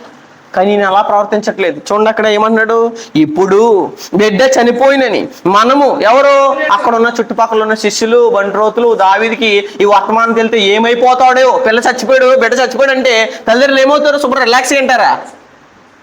రిలాక్స్గా అంటారని వాళ్ళు అనుకుంటుంటే ఆల్రెడీ ఆయన ఎంత గొప్ప మాట అన్నాడు చూడండి దావీదు. ఇప్పుడు బిడ్డ చనిపోయిందని మనము అతనితో ఎవరితో దావీదుతో చెప్పినలా తనకు తాను హాని చేసుకోనేమో అనుకుని దావీదు సేవకులు బిడ్డ చనిపోయిన సంగతి అతనితో వెరచిరి అని చెప్పేసి ఏం చేసుకుంటాడని హాని చేసుకుంటాడు. నా బిడ్డే చచ్చిపోయాడు కాబట్టి, నా కూతురే చచ్చిపోయింది కాబట్టి నేను చచ్చిపోతానని చాలా మంది ఏం చేస్తారు, చచ్చిపోతారని చాలా మంది. బిడ్డ కోసం భూలోకానికి రాలేదు, కొడుకు కోసం నువ్వు భూలోకానికి రాలేదు, ఏ తల్లి కోసం నువ్వు రాలేదు ఈ భూలోకానికి, ఏ తండ్రి కోసం రాలేదు. నీవు దేవుని కొరకు దేవుని దగ్గరికి వెళ్ళడం కొరకు వచ్చావు కాబట్టి బిడ్డ చనిపోయాడని ఏం చేసుకుంటాడని అనుకుంటారు వీళ్ళంతే. ఏమని హాని చేసుకుంటారు. ఏ వ్యక్తి ఎవరు చనిపోయినా హాని చేసుకుంటారు. ఎందుకంటే వీళ్ళందరూ మనకి ఎవరంటే శరీర తండ్రులు మాత్రమే. మనకు ఆత్మలకు తండ్రి ఉన్నాడు ఎవరు, పరలోకమందు ఉన్న దేవుడు. ఆయన డాడీల కంటే డాడీ కాబట్టి ఆ డాడీ గురించి బ్రతకాలి. కానీ ఈ డాడీ చచ్చిపోతే ఈ డాడీని ఊహించుకుని మన జీవితం అంతా ఏం చేయకూడదు, బ్రతకూడదండి, గుర్తుపెట్టుకోండి అని అనుకుంటే ఆయన ఏమన్నాడు చూడండి, ఎంత సమాధానం ఇస్తున్నాడు. అయితే దావీదు తన సేవకులు గుసగుసలు ఆడుట ఏమని, బిడ్డ చనిపోయాడు ఈయన చెప్తుంటే ఏమైపోతాడేమో. చాలా మంది అండి ఏమైనా మరణ వార్త తెలుతుంటే నిజంగా వాళ్ళ ఇంట్లో వాళ్ళకి తెలిసిందండి, నిజంగా తెలిస్తే ఏమైపోతారేమో. ఏం అవ్వకూడదు, మనం గుర్తుపెట్టుకోండి. మనమైతే ఏం అవ్వకూడదు. మన ఇంట్లో ఎవరు చచ్చిపోయినా, నేను చచ్చిపోయినా, మీరు చచ్చిపోయినా, ఎవరు చచ్చిపోయినా మనకంటూ మనం ఏ హాని చేసుకోకూడదు. మన స్వతహాగా గుర్తుపెట్టుకోండి. మరణ వార్త తెలిసినప్పుడు గుండెలు పగలవలసిన దావీదు ఏమని రిప్లై ఇస్తున్నాడు చూడండి ఇక్కడ. దావీదు సేవకులు బిడ్డ చనిపోయిన సంగతి అంతా చెప్పవేర్చిరి, దాచేశారు. అయితే దావీదు తన సేవకులు గుసగుసలాట చూచి బిడ్డ చనిపోయిన సంగతి గ్రహించి బిడ్డ చనిపోయినా అని తన సేవకులు అడుగుగా ఏమన్నారు, చనిపోయిరనిరి. వీళ్ళేమో హాని చేసుకుంటాడో, ఈయన ఏదైనా అయిపోతాడేమో, వీళ్ళ అమ్మగారికి తెలుసండి ఈ వార్త, వీళ్ళ నాన్నగారికి తెలుసండి ఈ వార్త, వాళ్ళ బిడ్డ చచ్చిపోయాడు కదా, ఏమైపోతుంది పాపం తల్లి 7వ రోజు చచ్చిపోయిందంటే ఏమైపోద్దని ఆలోచించలేదు. ఆలోచించి అలా ఆపేశారు. ఆయన అసలు ఏం సమాధానం ఇస్తున్నాడు చూడండి. మా భోంచేయండి అంటే, మా ఆయన చచ్చిపోతే ఎలా భోజనం చేస్తానండి, మా కూతురు చచ్చిపోతే ఎలా భోజనం చేస్తానండి, మా కొడుకు చచ్చిపోతే ఎలా భోజనం చేస్తానండి తల్లి తండ్రి అన్నారా మరణ వార్తల్లో అప్పుడు చెప్తాను. ఎప్పుడు ఎవరు చచ్చిపోయినా ఆడకూడదు. ఎందుకంటే నిరీక్షణ లేని వల్ల మనం బిహేవ్ చేయకూడదు. నిరీక్షణ లేని వల్లే బిహేవ్ చేస్తున్నారు మీరు. అదే ఇతడు ఏమని, అయితే అప్పుడు ఏమన్నాడు, దావీదు నేల నుండి లేచి స్నానము చేసి, అబ్బే 3 రోజుల దాకా స్నానం చేయకూడదు. మనం సమాధి తీసుకెళ్లేదాకా ఏం చేయకూడదు, మనం స్నానం చేయకూడదు. వెంటనే లేచాడు, చచ్చిపోయాడా వెంటనే స్నానం చేస్తాడు. మన జీవితంలో జరుగుతుంది ఈ కార్యక్రమం. తిండి తెప్పలు సమాధి పెట్టి దగ్గర రాత్రి పగలు అక్కడే కూర్చొని ఉండిపోతాం తప్పించి, చచ్చిపోయిన శవం కోసం ఏడుతాం తప్పించి, మనం చచ్చిపోయిన ఆయన ఎక్కడికి వెళ్ళిపోయాడు, మరణంలోకి వెళ్ళిపోయాడు, నిద్రలోకి వెళ్ళిపోయాడు అనుకుంటే మనం స్నానం చేస్తాము, భోజనం చేస్తాము, అన్ని కార్యక్రమాలు మామూలుగానే చేశాడే. అలా చేశాడా? మనం మటుకి మన పరిస్థితులు, నాన్న చచ్చిపోయాడండి, అమ్మ చచ్చిపోయిందండి, అక్క చచ్చిపోయిందండి, చల్లి శరీర సంబంధం ఉన్నా కూడా బాధ వస్తుంది, రాదు అంటలేదు నేను. అయితే క్రైస్తవులు నిరీక్షణ లేని ఇతరులకి నిరీక్షణ ఉన్న మనకి ఖచ్చితంగా వ్యత్యాసం కనపడాలి. అది గుర్తుపెట్టుకోండి దయచేసి. ఆయన ఏమన్నాడు చూడండి, ఎంత బాగా రియాక్ట్ అవుతాడో చచ్చిపోయినప్పుడు. అప్పుడు దావీదు నేల నుండి లేచి స్నానం చేసుకుని, తైలము అంటే మీకు అర్థం అవ్వాలంటే డియోడ్రెంట్, ఒక అత్తరు. ఎవరైనా నుంచి మంచిగా రెడీ అవుతారు చచ్చిపోతే. అబ్బే చచ్చిపోతే ఎలా తినమంటున్నారు బ్రదర్ మీరు, అసలు ఎన్ని చేశాడండి మా అమ్మ, ఎన్ని చేసిందండి మా అక్క, ఎన్ని చేసిందండి మా కొడుకు అని అంటారు తప్పించి, నేను చచ్చిపోయిన తర్వాత కూడా రికార్డ్ అవుతుంది, గుర్తుపెట్టుకోండి. ఎందుకంటే ప్రతి ఒక్కరు మరణం అయిన తర్వాత ఎలా రియాక్ట్ అవ్వాలో మనకు తెలియాలి. ఎందుకంటే లోకులు రియాక్షన్, మన రియాక్షన్ ఖచ్చితంగా తెలియాలి. దయచేసి ఈ రియాక్షన్ కనపడాలండి, దేవుడు కోరుకునేది ఇదే మన నుంచి. అప్పుడు దావీదు నేల నుండి లేచి స్నానం చేసి తైలం పోసుకుని వేరు వస్త్రములు, కొత్త వస్త్రాలే వేయం. మనం చచ్చిపోతే కొత్త బట్టలు వేసుకుంటున్నారు, వేరే వస్త్రాలు వేసు. అసలు నిజంగా ఎలా చెప్తున్నారు నానో మనకు చెప్తున్న వాళ్ళు తిడతాం మనం. చచ్చిపోయాడా, చచ్చిపోతే చచ్చిపోయాడు. అప్పుడు ఏమన్నాడు, నేను అక్కడికి వెళ్ళాలి కానీ అతను నా దగ్గరికి రాడు, మరి రాలేను, ఆయన గురించి నేను ఎందుకు ఏడుతాం అని అన్నాడు. చూడండి, పూసుకుని మందిరంలో, యెహోవా మందిరంలో ప్రవేశించి మ్రొక్కి తన ఇంటికి తిరిగి వచ్చి ఏమన్నాడు? అబ్బా, మన జీవితంలో రాది మాట, అమ్మా డ్రింక్ తాగమ్మా, అమ్మా టీ తాగమ్మా. అబ్బే అస్సలే, అసలు మన మాట, పక్కనోడు మాట, అది మనం వచ్చిన బంధువుల మాట, మన సిస్టర్ మాట, మన సహోదరుడి మాట, అబ్బే ఎవరి మాట మన మాట అయింది. మరణం మనకి ఎలా కనపడుతుంది? దయచేసి ఈయన వస్త్రాలు వేసుకోవడం ఏంటి, స్నానం చేయడం ఏంటి, భోజనం తెమ్మని వడ్డించడం ఏంటండి? దావీదు బిడ్డ చచ్చిపోతే రియాక్షన్ మన జీవితంలో ఎందుకు కనపడతలేదు? దయచేసి గుర్తుపెట్టుకోండి. అంటే మనకు మరణం ఎలా కనపడుతుంది? మీకు ఏ రూట్లో కనపడుతుంది మరణం? దయచేసి గుర్తుపెట్టుకోండి. యెహోవా మందిరంలో ప్రవేశించి ఏం చేయాలంట? మొక్కి, మీ ఇంట్లో ఎవరైనా చచ్చిపోతే దయచేసి చేయండి, ఇక నుంచి చేయండి. ఏమనంటే వెంటనే మీ అమ్మ చచ్చిపోయిందా, వెంటనే ఇంట్లో మోకరించి, నాయన మా అమ్మని తీసుకున్నందుకు నీకు స్తోత్రం. దయచేసి చెప్పండి మీ జీవితం. నాయన మా బిడ్డ చచ్చిపోయినందుకు నీకు స్తోత్రం, ఎందుకంటే నువ్వు ఇచ్చావు, నువ్వు తీసుకున్నావు. ఒక్క మాట పల్లెత్తి మన మాట నోట్లోంచి వేరే మాట ఏది రాకూడదు. ఏ మాట రాకూడదు? అందరి నోట్లోంచి వస్తుంది. నా కొడుకుని ఎందుకు తీసుకున్నావు, ఎంత సేవ చేస్తున్నాడు నా కొడుకు, ఎంత భక్తిగా ఉన్నాడు, ఎంత ఆత్మలు రక్షిస్తున్నాడు, నా కొడుకుని తీసేసుకున్నావు అని ఏ తల్లి, నా కూతురు తీసేసుకున్నావు అని ఏ తండ్రి ఎవరు మాట్లాడుకోలేదు. ఎందుకంటే ఈ బాడీ మీద మనకు అధికారం లేదు. బాడీ ఇచ్చింది దేవుడు, తీసుకునేది ఎవరు? దేవుడు. కాబట్టి రియాక్షన్ వేరేలా ఉండాలి. మనం గుర్తుపెట్టుకోండి. మన నోట్ల నుంచి ఒక మాట చచ్చిపోయేటప్పుడు రాకూడని మాట ఏ మాట? యోబు గ్రంథం 1వ అధ్యాయం. ప్రతి ఒక్కరి నోట్ల నుంచి ఇంక ఇష్టం వచ్చినట్టు మాట్లాడేస్తారండి. ఇంత భక్తిగా ఉన్న వీళ్ళు ఎందుకు చచ్చిపోయారు, ఇంత నీతిగా ఉన్న ఎందుకు చచ్చిపోయారని ఇష్టానుసరమైన మాటలు మాట్లాడతారు. క్రైస్తవుడికి ఆ మాట ఎప్పుడు రాకూడదు, గుర్తుపెట్టుకోండి. ఏంటి ఆ మాట? 1వ అధ్యాయము 22వ వచనం, 21, 22. నేను నా తల్లి గర్భములో ఎలా వచ్చాను? బట్టలతో వచ్చానా, వైద్యులతో వచ్చానా, లేదా డబ్బుతో వచ్చానా? దిగంబరుగా వచ్చాను. దిగంబరునై వచ్చి తిని దిగంబరునై. ఎక్కడ చచ్చిపోయినప్పుడు ఎలా వెళ్ళిపోతాం? దిగంబరికి వెళ్ళిపోతామా? ఏమి వచ్చి ఏం పట్టుకెళ్ళాం, ఎలా వచ్చాం, ఎలా వెళ్ళిపోతాం, అంతే వెళ్ళిపోతాం. మనం వెళ్ళిపోవడానికి ఎప్పుడు సిద్ధపడాలి. అదే చెప్పేశాడు అక్కడ. దిగంబరునై వచ్చి తిని దిగంబరుని అక్కడ తిరిగి వెళ్ళేదును, యెహోవా ఇచ్చెను. అబ్బా, ఏం మాట అంటే అది. నాయనా నా కొడుకుని ఎందుకు తీసుకున్నావని ఏ తల్లి అడగడానికి అర్హత లేదు, ఏ తండ్రి కూతురు పోయినందుకు అడగడానికి అర్హత లేదు. గుర్తుపెట్టుకుని, ఎందుకంటే ఆయన ఇచ్చాడు, ఆయన తీసుకుంటా. మనమైతే ఏం చేయాలి?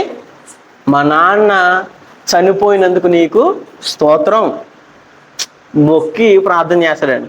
ఆ టైంలో మనకు ప్రేయర్ కానీ, వాకింగ్ కానీ, సేవకులు వచ్చి వాకింగ్ చెప్పినా, ప్రార్థన చేసినా ఏం ఎక్కదు. మనకి ఎక్కుతుందా?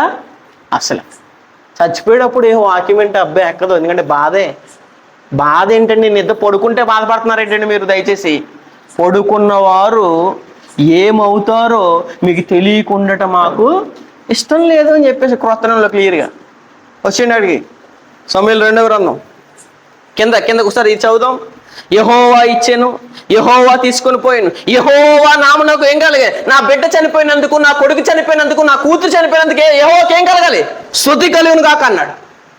నాయనా నీకు స్తోత్రం నాయన, నిజంగా నా కొడుకుని తీసుకున్నందుకు, ఎందుకంటే నువ్వు పంపిన కొడుకు మరలా నీ దగ్గరికి వస్తాను నాయన, నీకు స్తోత్రం నాయన అని చెప్పాలి. మా ఏ ఒక్క తల్లిలోంచి, ఏ ఒక్క తండ్రిలోంచి, ఏ ఒక్క కొడుకులోంచి, ఏ ఒక్క కూతురులోంచి రాని మాట ఇది మన నోటంట రావాలి.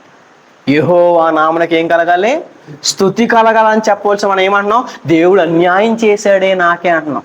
కిందకి ఈ సంగతులలో ఏ విషయమందును యోబు ఏ పాపం చేయలేదు. అంటే చచ్చిపోయేటప్పుడు మన ఇంట్లో ఎవరైనా చచ్చిపోయేటప్పుడు కూడా మన నోట్ల నుంచి పాపం చేసే కార్యక్రమం కానీ, పాపం చేసే మాట కూడా రాకూడదు. గుర్తుపెట్టుకోండి.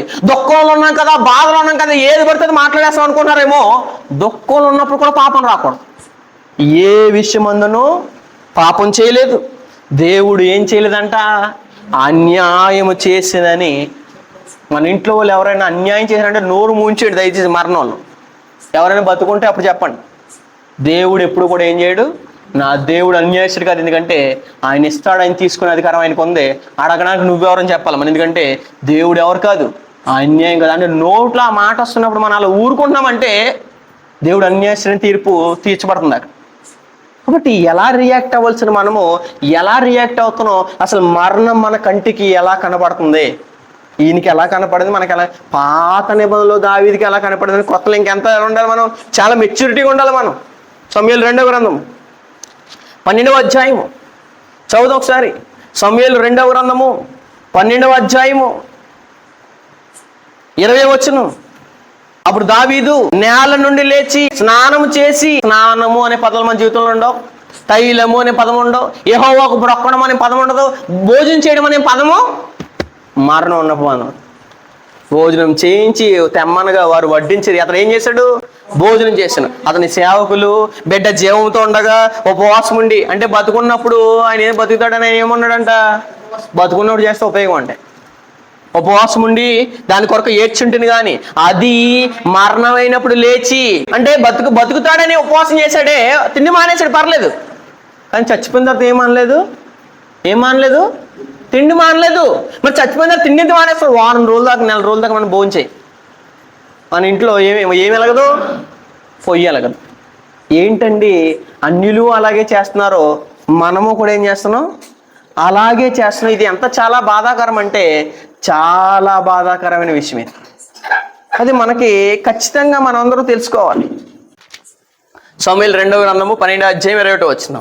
అతని సేవకులు బిడ్డ జీవంతో ఉండగా ఉపవాసం ఉండి దాన్ని కొరకు ఏడ్చుచుంటారు. కానీ అది మరణమైన తర్వాత లేచి భోజనం చేసితివి, నీవు ఎలాగు చేయట ఏమని దావీదుని అడుగుగా, ఏంటన్నా ఆయన నువ్వు భోజనం చేస్తున్నావు అంటే దావీదు అడిగితే దావీదు రిప్లై ఇచ్చాడు. చూడండి ఏమనంటే, అతడు బిడ్డ ప్రాణంతో ఉన్నప్పుడు దేవుడు నా యందు కనికరించి వాని బ్రతికించినేమో అనుకొని నేను ఉపవాసం ఉండి ఏడ్చుచుంటిని. ఇప్పుడు చనిపోయిన గనుక నేను ఎందుకు ఉపవాసం ఉండవాలి? ఎందుకు తిండి మానేయాలి? మీరు మీ నాన్న చచ్చిపోతే, మీ అమ్మ చచ్చిపోతే ఎందుకు తిండి మానేయాలి? మీ అక్క చచ్చిపోతే ఎందుకు తిండి మానేయాలి? చచ్చిపోయిన వాళ్ళ గురించి ఎందుకంటే చేస్తున్నారు మీరు. చచ్చిపోయిన వాళ్ళ గురించి ఏం చేయకండి దయచేసి. అందుకే నేను మరణంలో ఒక రోజు అదే చెప్పాను, చచ్చిపోయిన తర్వాత ఏం చేయకూడదు ఆ వ్యక్తికి. ఎందుకంటే చచ్చిపోయిన వ్యక్తి ఏం చేస్తున్నాడు? పడుకున్నాడు. ఆ దేహంతో మన పని లేదు, లోపల నా ఆత్మతో ఉంది. ఎందుకంటే ఆ పని అది గుర్తుపెట్టుకోవాలి మనం. అదే చెప్పేశాడు. ఇప్పుడు చనిపోయిన కనుక నేను ఎందుకు ఉపవాసం ఉండవలను? వానిని తిరిగి రప్పించలేని మనము తిరిగి డెడ్ బాడీ ముందు ఏడడం ఎందుకు నిజంగా అసలే లోకానికి చాలా వేరుగా కనపడాలి ఈ కార్యక్రమం. తిరిగి రప్పించగలనా? నేను వాని యొద్దకు పోవుదును గాని వాడు నా యొద్దకు మరలా రాడని చెప్పాను. మరలా రాడు. ఎవరు ఎక్కడికి వెళ్ళాలి? మనమే అక్కడికి వెళ్ళాలి, కానీ వాడు ఇక్కడికే రాడు. ఈ సంగతి మనకి ఖచ్చితంగా స్పష్టంగా మన బ్రెయిన్లో ఎప్పుడైతే గుర్తుందో అప్పుడు కళ్ళు అంటే ఏ రావు అంటే దుఃఖం వచ్చిన నిరీక్షణ లేని వాళ్ళు వల్లే దుఃఖపడి మన పాపం చేయి. కాబట్టి దావీదు బిడ్డ చచ్చిపోతే ఎలా రియాక్ట్ అవుతున్నాడు? ఎప్పుడు చచ్చిపోయాడు? 7 రోజులు పుట్టి 7 రోజులు చచ్చిపోతే నిజంగా బిడ్డను చూసి గుండెలు పగిలిపోతాయండి. కానీ అసలు ఎలా రియాక్ట్ అవుతున్నాడో, మనం ఎలా రియాక్ట్ అవుతున్నాం, మరణం ఆయనకి ఎలా కనపడింది, మనకి ఎలా కనపడుతుంది అసలు మరణం? అన్ని సంగతులు మనందరికీ తెలియాలి. అదే చూడండి, దావీదు 23, ఇప్పుడు చనిపోయింది కనుక నేను ఎందుకు ఏం చేయాలంట? ఉపవాసం ఉండవాళ్ళను ఎందుకు తిండి మానేయాలి? ఉపవాసం ఉండవు వాడిని తిరిగి రప్పించగలనా? నేను వాని యొద్దకు మరలా పోవును కానీ వాడు ఎన్ని సంవత్సరాలు ఏడిసినా మనం నిజం గుర్తుపెట్టుకోండి. ఇంకా జ్ఞాపకార్థాలు చేస్తారు చాలా మంది సంవత్సరాల కాలం. అసలు చచ్చిపోయినోడు మన బాడీకి సంబంధం లేదు. చచ్చిపోయిన తర్వాత లోపల ఉన్న ఆత్మ ఎక్కడికి వెళ్ళాలో మన్నైంది వస్తుంది.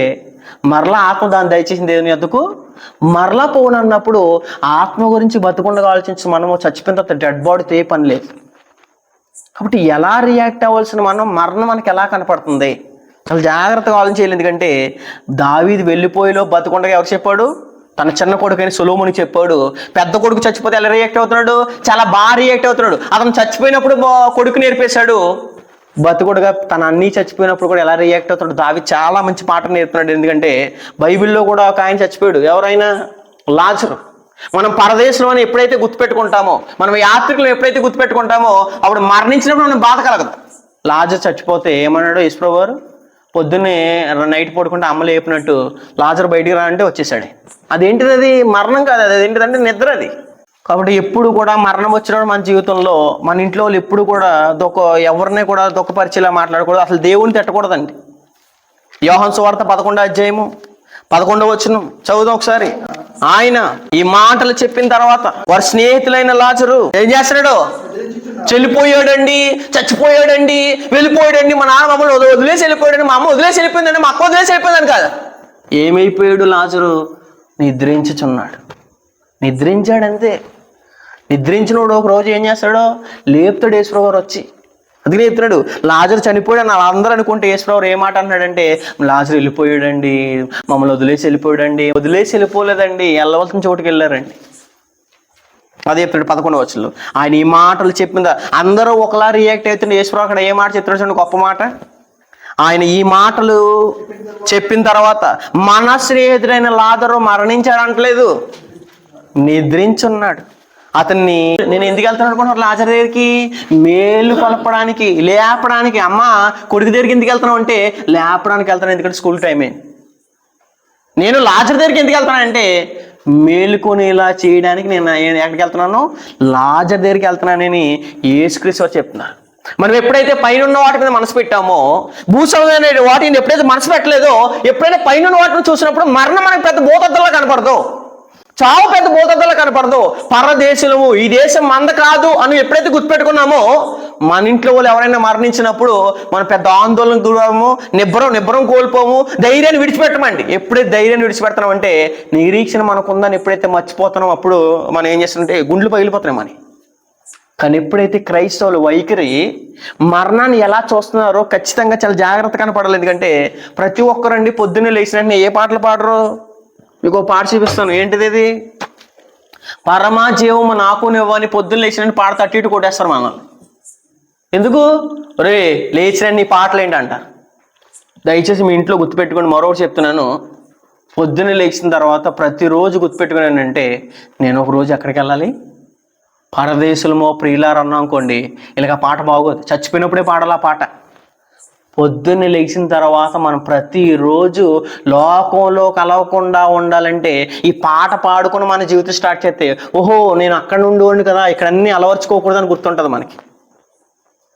పరలోకమేనా అంతఃపురం అన్నప్పుడు అంతఃపురం ప్రతిరోజు గుర్తు చేసుకుంటే లోకంలో కలవు మనం. పరదేశం అంటే లోకంలో కలవు. మరణం వస్తే భయపడం మనం. ఈ పాటలు చావుకు వచ్చినప్పుడు ఉపయోగించినవే తప్పించి ప్రతిరోజు ప్రతి ఇంట్లో పాడుకోవాల్సిన పాటలు ఏమిటంటే ఖచ్చితంగా కన్ను మూసి నేను వెళ్ళవలసింది ప్రియ యేసు రాజును నేను ఎప్పుడు చూడాలి, లేచి నేను అక్కడికి చూడాలనే ఉద్దేశం ప్రతిరోజు గుర్తుంటే మరణం పెద్దగా కనపడదు మనకి. భూతద్దం పెట్టి చూసేస్తున్నాం. మరణం వచ్చినప్పుడు ఏదో జరిగిపోయింది, ఏదో ఆందోళన అయిపోతుంది, మన ఇంట్లో మనం విడిచిట్టి వెళ్ళిపోతున్నాను అనుకుంటున్నాం. లాజర్ని లేపడానికి వచ్చాను నేను. ఏం మాట్లాడుతాండి యేసుప్రభు వారు? మనం ఏం చేస్తున్నామండి? దావీదు ఏం చేశాడు? మనం ఏం చేస్తున్నామండి? ఎవరైనా చచ్చిపోతారో, లోకంలో చచ్చిపోవట్లేదండి, లోకంలో చచ్చిపోతున్నారు, లోకంలో ఏడుస్తున్నారు, మనం ఏడుస్తున్నాం. మనకి అలిగితారు ఏంటి?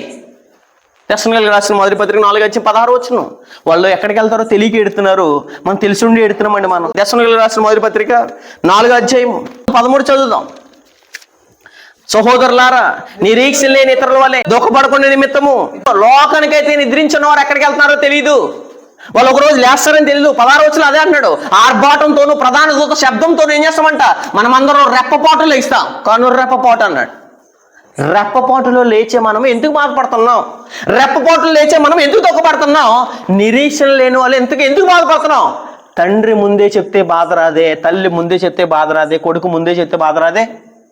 బాధ ఎందుకు వచ్చేస్తుందంటే విశ్వాసం లేదు కాబట్టి మనం వేస్తున్నామండి. విశ్వాసం ఉంటే కనుక ఏడవం. ఎందుకంటే విశ్వాసం అనున్నది దేనికి నిజస్వరూపం?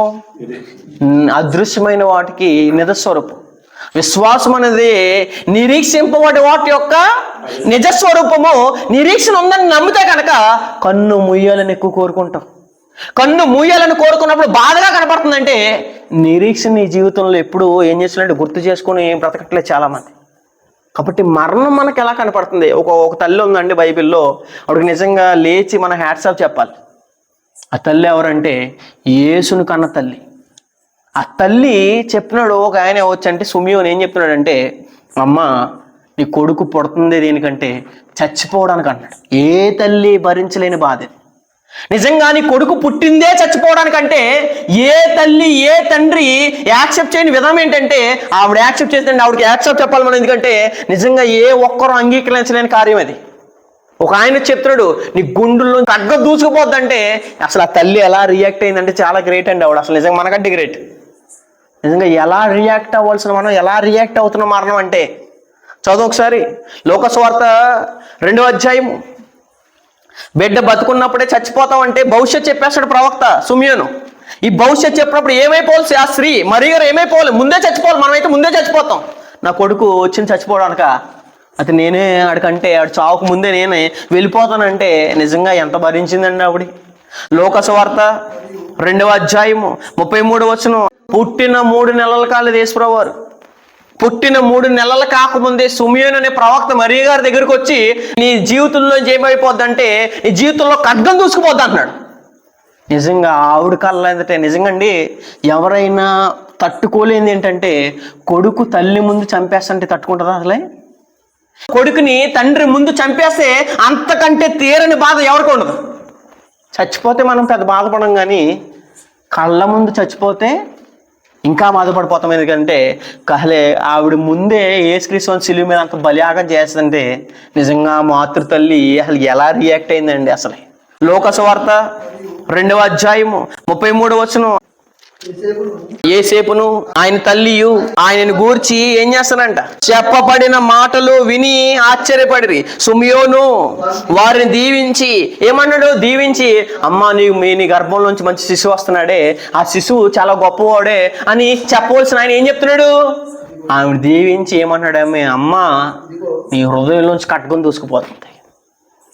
ఇదిగో అనేక హృదయాలోచనలు బయలుపడినట్లు ఇశ్రాయేలు అనేకులు పడుటకును తిరిగి లేచుటకును వివాస్పాదమైన గుర్తుగా ఈయన నీ గర్భంలోంచి వచ్చిన ఆయన ఎలా నియమించబడుతున్నాడు అంటే అనేకులు పడ్డానికి, అనేకులు లేవడానికి ఈయన వివాస్పాదమైన గుర్తుగా కనబడుతున్నాడు. అంటే యేసుప్రభువు పుట్టింది దేనికి?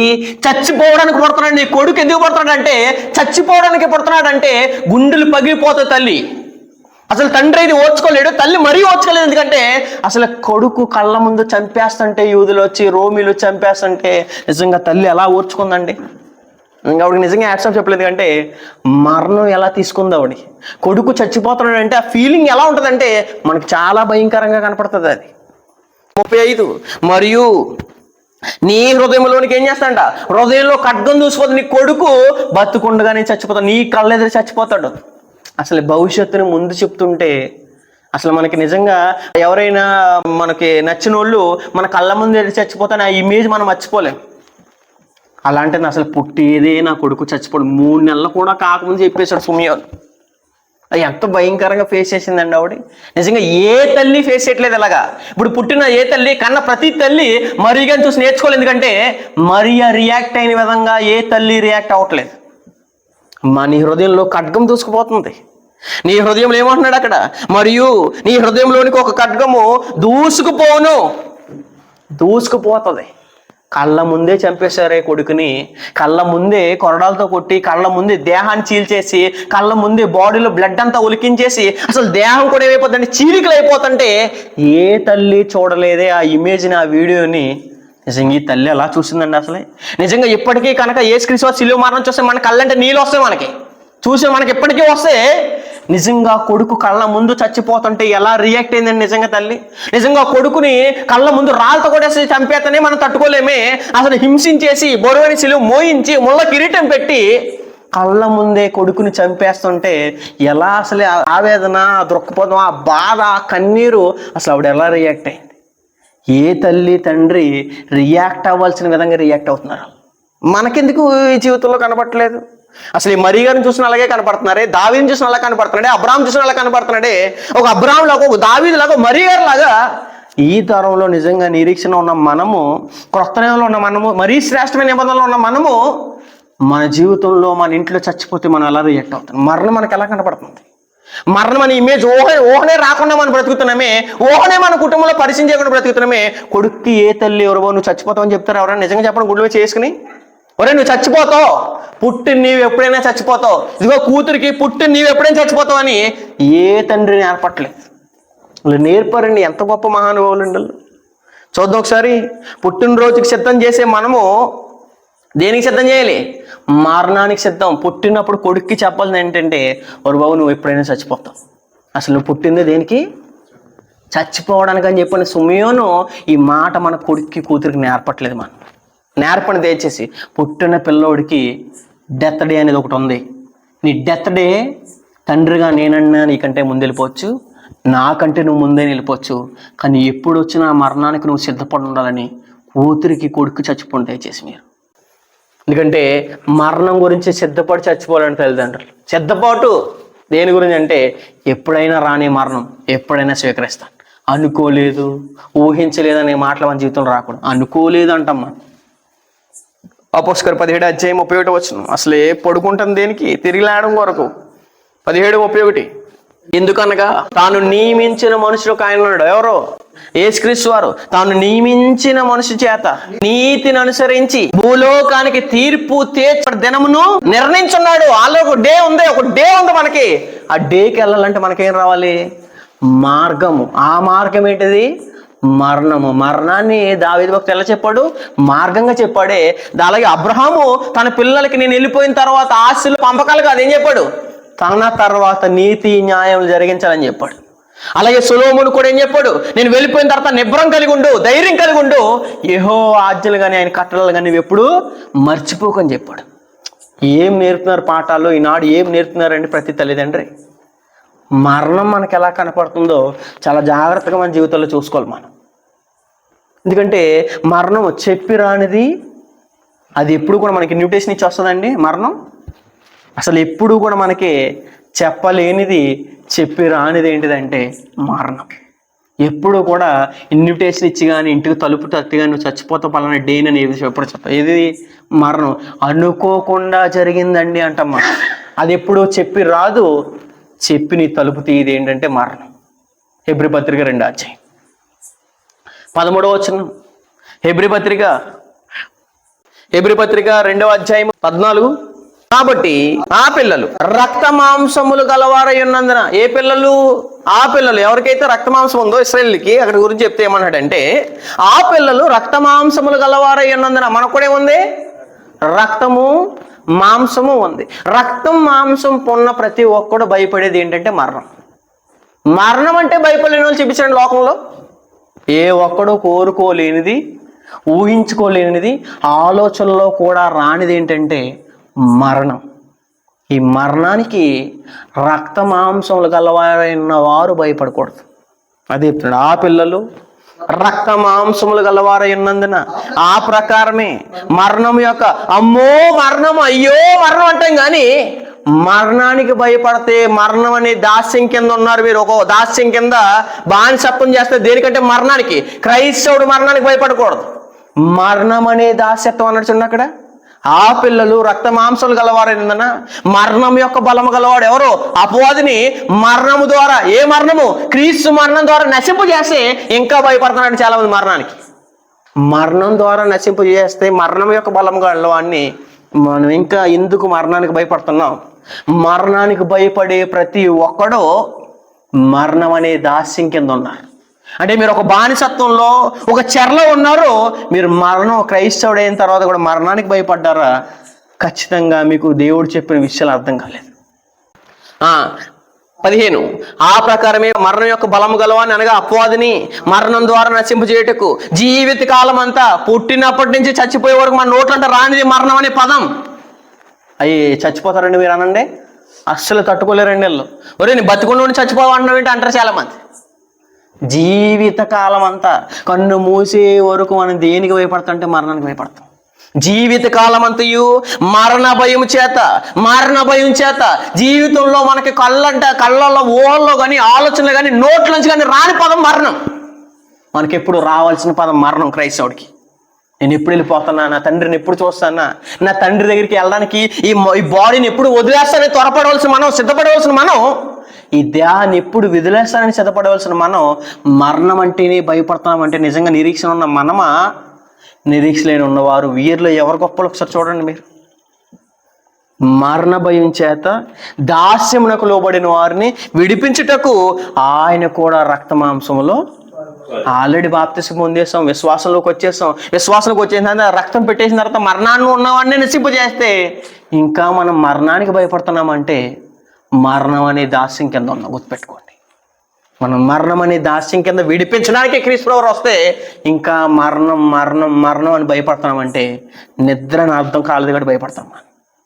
కొరింథీయులకు రాసిన మొదటి పత్రిక 15వ అధ్యాయము 20వ వచనం. ఎప్పుడైతే నిద్రించిన వారిలో ప్రథమ ఫలముగా, అంటే పడుకున్న వారిలో ఫస్ట్ ఎవరున్నారు? క్రీస్తు వారు చచ్చిపోయాడండి. ఏ తప్పు చేశాడని చచ్చిపోయాడు? నిద్రించిన వారిలో ప్రథమ ఫలముగా క్రీస్తు ఏం చేయబడ్డాడు? ఆయన నిద్రించింది దేనికి? అక్కడ చాలా జాగ్రత్తగా చూడండి. నిద్రించింది దేనికి? లేవడానికి. మనం అయ్యో బాబు చచ్చిపోయాడండి మా నాన్న, అయ్యో బాబు చచ్చిపోయిందండి మా అమ్మ, అయ్యో మా అక్క చచ్చిపోయింది, మా తమ్ముడు చచ్చిపోయాడు అంటాం. కానీ నిద్రించుచున్నవారు, అక్కడ ఏమంటున్నాడంట, మృతులలో నుండి చనిపోయిన ఒక ఆయన, నిద్రించిన ఆయన ఏం చేయడు? అసలు నిద్ర పడుకున్నది దేనికి? మనకి లెగడానికి, లేపబడ్డానికి. క్రీస్తు ప్రభువుని లేపిన ఆయన మనం చచ్చిపోతే లేపడా? అసలు మన బాప్తిసంలో నేనేం పొందుతాం? మృతులలో యేసు క్రీస్తు వారు మృతుల్లో మనం కూడా మరణ విషయం ఏమయ్యాం, పాలువారు ఏం కాబట్టి ఆయన చనిపోయాడు, లేపబడ్డాడు. మనం చనిపోతే ఏం చేయబడతాం? లేపబడ్డానికి చనిపోతున్నాం, లేపబడ్డానికి చనిపోతున్నాం. గుర్తుపెట్టుకోండి. అసలు నువ్వు లెగడానికి నిన్ను ఏం చేస్తున్నాడు? పడుకోబెడుతున్నాడు దేవుడు. అది చెప్పేశాడు. మనుషుని ద్వారా మరణం వచ్చును కనుక మనుషుని ద్వారానే మృతుల పునరుద్ధానం కలిగను. అంటే మృతులకి ఏముంది? పునరుద్ధానం ఉంది. మృతుల పునరుద్ధానం కలిగను. ఆదామునందరూ అందరూ ఎలాగ మృతి పొందరో అలాగుననే క్రీస్తునందరూ అందరూ బ్రతికింప. చాలా మంది మరో బ్రతికలేదనుకుంటున్నారు. అసలు నువ్వు ఇక్కడ నిద్రిస్తుంది, పడుకుంటుంది దేనికి? మరలా బ్రతకడం కొరకు. ఈ థాట్ మీకు అర్థమైందా? విషయం మీకు అర్థమైంది? మరలా చదువుతున్న గుర్తుపెట్టుకోండి. ఆదామునందు అందరూ ఎలా మృతి పొందుతున్నారో, మృతి పొందేది దేనికి చెప్తాడు చూడండి. నువ్వు మృతి పొందేది, కన్ను మూసేది, డెడ్ బాడీలోకి వెళ్ళేది, డెడ్ బాడీ విడిచిపెట్టేది దేని కొరకు అంటే, నువ్వు నిద్రించి లేవడం కొరకు, నిద్రించి మరలా బ్రతకడం కొరకు నిద్రిస్తున్నావు. బ్రతుకు కోసం నిద్రిస్తున్నావు, లేవడం కొరకు నిద్రిస్తున్నావు. మరి నిద్ర అంటే నీకు ఎందుకు భయం వస్తుంది? నిద్ర అంటే ఏదో ఆందోళన, అసలు ఓహో కూడా రాను. ఏదైనా అనారోగ్యం వచ్చిందంటే అయ్యి బాబా చచ్చిపోతానని ఆయన భయం, ఆందోళన వచ్చేస్తుంది మనలో. ఏదైనా రోగం వస్తుంటే ఆందోళన వచ్చేస్తుంది. నిజంగా చెప్పండి, దడదడగా బ్రతుకుతున్నాం మనం. ఏది వచ్చేస్తుందా, ఎప్పుడు చచ్చిపోతామో మన బాడీలో నిజంగా ఓహో ఆలోచించుకోవడానికి భయం వేస్తుంది మన మరణం అంటే. కానీ మరణం కాదు, అది నిద్ర. ఆ నిద్రని మరలా లేపడం కొరకు, మరలా బ్రతికించడానికి ఇస్తున్నాడు దేవుడు. ఏమర్థమైందండి క్రైస్తవులకి? కొరింథీయులకు రాసిన మొదటి పత్రిక 10:30 ఏది జరిగినా మన స్థిరంగా ఉండాలి. ఎప్పుడు గుర్తుపెట్టుకోండి, మనం కదలకుండా ఉండాలి. మరణం వచ్చినప్పుడు మన ఫ్యామిలీ కదిలిపోయి, మరణం వచ్చినప్పుడు మన పిల్లలు కదిలిపోతే ఏమర్థమైంది మనకు వాక్యం? కొరింథీయులకు రాసిన మొదటి పత్రిక 10:30. కాబట్టి మరణం అనే పదాన్ని అలవాటు చేస్తూ పెంచడం మీ పిల్లల్ని. అది కుటుంబంలో పెంచకపోతే ఒక్కసారిగా వచ్చిందని కూడా మరణం మీ ఇంట్లో తట్టుకోలేడండి. దయచేసి తట్టుకోలేని వారుగా మీ పిల్లల్ని చేయకండి. ఎందుకంటే మీరు బాగా ప్రేమిస్తే చెప్పండి ప్రతి ఒక్కరికి.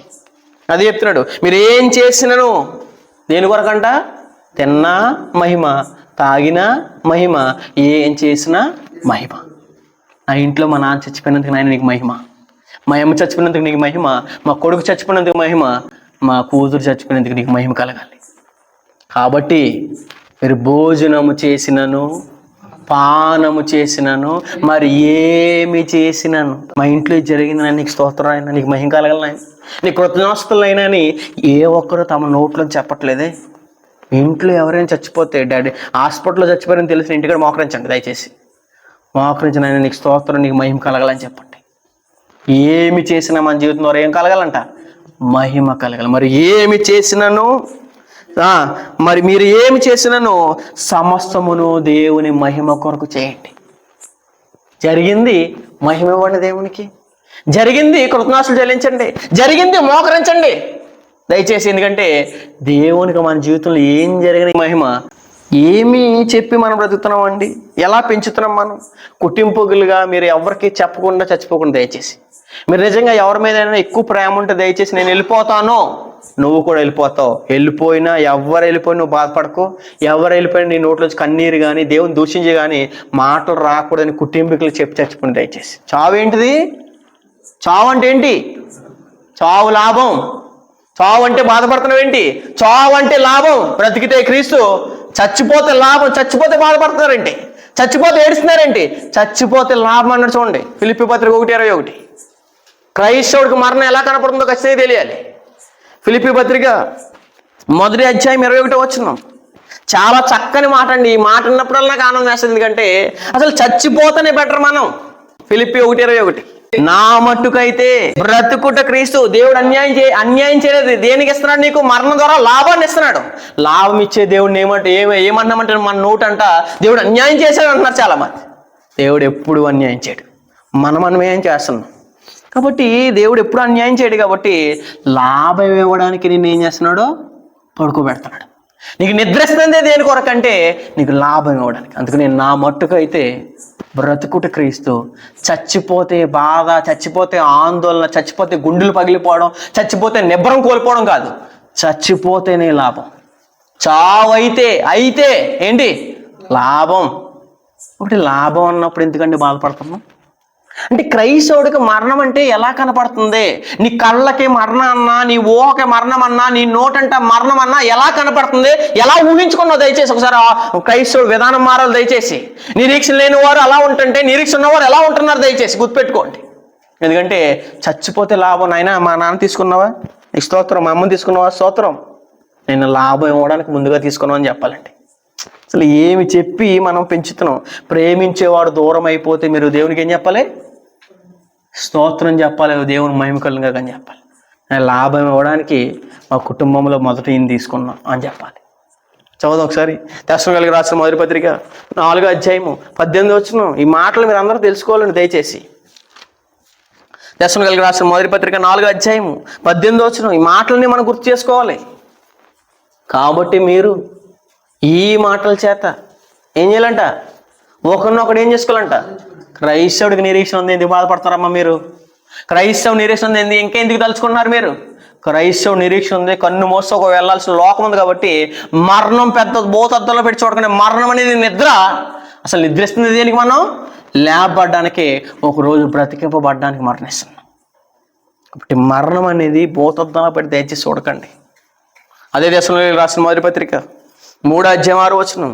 తిమోతి ఇప్పుడు మీ యొద్ద నుండి మా యొద్దకు వచ్చి మేము మిమ్మల్ని ఎలాగో చూడనపేక్షించుచున్నామో అలాగే మీరును నన్ను చూడనపేక్షించుచు ఎల్లప్పుడూ మనము ప్రేమతో జ్ఞాపకము చేసుకొనుచున్నారని మీ విశ్వాసం గురించి అన్నాడు. నిజంగా బతుకున్నప్పుడు ఉన్నారని విశ్వాసంగా మీరు చాలా బాగా ఉన్నారు. చచ్చినప్పుడు కూడా మీరు అలాగే ఉన్నారండి. దీన్ని బట్టి దేవుని స్తోత్రం. మిమ్మల్ని చూస్తుంటే ఏం కనపడుతుందంట? మీ విశ్వాసమును గూర్చియు, మీ ప్రేమను గూర్చియు. నిజంగా బతుకున్నప్పుడు మీ కుటుంబీకులు ఎవరో కోల్పోయినప్పుడు మీరు ఎలా ఉన్నారో, కోల్పోయినప్పుడు కూడా అలా ఉన్నారు మీరు. మీ విశ్వాసం గూర్చియు, మీ ప్రేమను గూర్చియు సంతోషకరమైన సమాచారాన్ని మాకు తెచ్చారండి సహోదరులు. అంతకంటే గొప్ప ఆనందం లేదు మాకు. బతుకున్నప్పుడు మీరు విశ్వాసం ఎంత కాపాడుకున్నారో, మీ ఇంట్లో ఎవరైనా చచ్చిపోయినప్పుడు కూడా అదే విశ్వాసాన్ని కాపాడుకున్నారు మీరు. అందును బట్టండి దేవుని స్తోత్రం. ఏం జరుగుతుంది మన జీవితంలో? అసలు యాంటీగా జరుగుతుందని మన జీవితంలో. జరగవలసింది ఒకటి, మనం రియాక్ట్ అవ్వాల్సిన ఒకటి. దావీదు ఎలా రియాక్ట్ అయ్యాడు, అబ్రహాం ఎలా రియాక్ట్ అయ్యాడు, మరియ గారు ఎలా రియాక్ట్ అయ్యారు, మనం ఎలా రియాక్ట్ అవుతాం? చాలా జాగ్రత్త గుర్తుపెట్టుకోండి. రోమపత్రిక 1వ అధ్యాయం 11వ వచనం. రోమపత్రిక 1వ అధ్యాయం 11వ వచనం. రోమపత్రిక 1వ అధ్యాయము 11వ వచనం చదువుతాం. మీరు ఏం చేయాలి? స్థిరపడాలి. ఎందుకు బెదిరిపోతున్నారు? మరణం అంటే ఎందుకు బెదరపడిపోతున్నారు? మరణం అంటే ఏదో అయిపోయింది అనుకున్నారు. ఎందుకు అనుకున్నారు మీరు స్థిరపడాలి. స్థిరపడవాలని అనగా మీకును నాకును కలిగిన విశ్వాసం చేత. అంటే ఏ ఇంట్లో ఏదైనా జరుగుతుంటే మీ విశ్వాసం మా విశ్వాసం చేత ఒకరినొకరు ఏం చేసుకోవాలి? ఆదరించుకోవాలి. అందుకని మీ విశ్వాసము నాకును కలిగి ఉన్న విశ్వాసము చేత మనము ఒకరి విశ్వాసం చేత ఒకరు ఏం చేయాలంట? ఆదరణ పొందాలి. ఎందుకు బ్రదర్ భయపడుతున్నారు? మీరు వాక్యం ఎప్పుడు వినలేదా? వాక్యం విన్నప్పుడు తాయితీగా శాంతంగా వింటున్నారే, ఆ పరిస్థితులు ఆ సంగతులు జరిగినప్పుడు అలా ఎందుకు రియాక్ట్ అవ్వట్లేదు? మీరు ఖచ్చితంగా చూసుకోండి. కొన్ని ఆదరించుకోవాలి మనం ఈ మాటల చేత. మరణం మనకు ఎలా కనపడుతుంది? ఇది పార్ట్ 1 మాత్రమే. కాబట్టి ఒక దావీదుకి ఎలా కనపడింది, ఒక మరియ గారికి ఎలా కనపడింది, ఒక అబ్రహాంకి ఎలా కనపడింది, ఒక సొలొమోను అన్నీ అయినా చచ్చిపోతే దావీదు ఎలా రియాక్ట్ అయ్యాడు, మనం ఎలా రియాక్ట్ అవుతున్నాం? కొడుకైన యేసుక్రీస్తు, ఏ పాపం లేని యేసుక్రీస్తు చచ్చిపోతుంటేనే మరియ గారు గుండెలు పగిలిపోయేలా ఉంటే ఆవిడ ఎలా రియాక్ట్ అయిందని నిజంగా మహాతల్లి. మనం ఎలా రియాక్ట్ అవుతున్నాం? అసలు మరణం మనకు ఎలా కనపడుతుంది? అదొక నిద్ర, అదొక డీప్ స్లీప్ అంతే తప్పించి ఒకరోజు లెగడానికి, ఒకరోజు బ్రతికింపబడడానికి చచ్చిపోతుంది తప్పించి మరణం అంటే భూతద్దంలా చూసుకుని మార్చుకోండి ఇక్కడి నుంచి మీ మైండ్ సెట్లో. నా దేశం వెళ్ళడానికి ఈ మరణం అనే మార్గం ద్వారా నేను వెళ్ళడం కొరకే దేవుడు నాకేమిచ్చాడు? మరణం ఇచ్చాడు. నన్ను లేపడానికే మరణం ఇస్తున్నాడు, నన్ను లేపడానికే నిద్రిస్తున్నాడు, నన్ను బ్రతికించడానికి ఏం చేస్తున్నాడు? నాకు మరణం ఇస్తున్నాడు. చచ్చిపోతాను ఏంటిది? అది లాభం.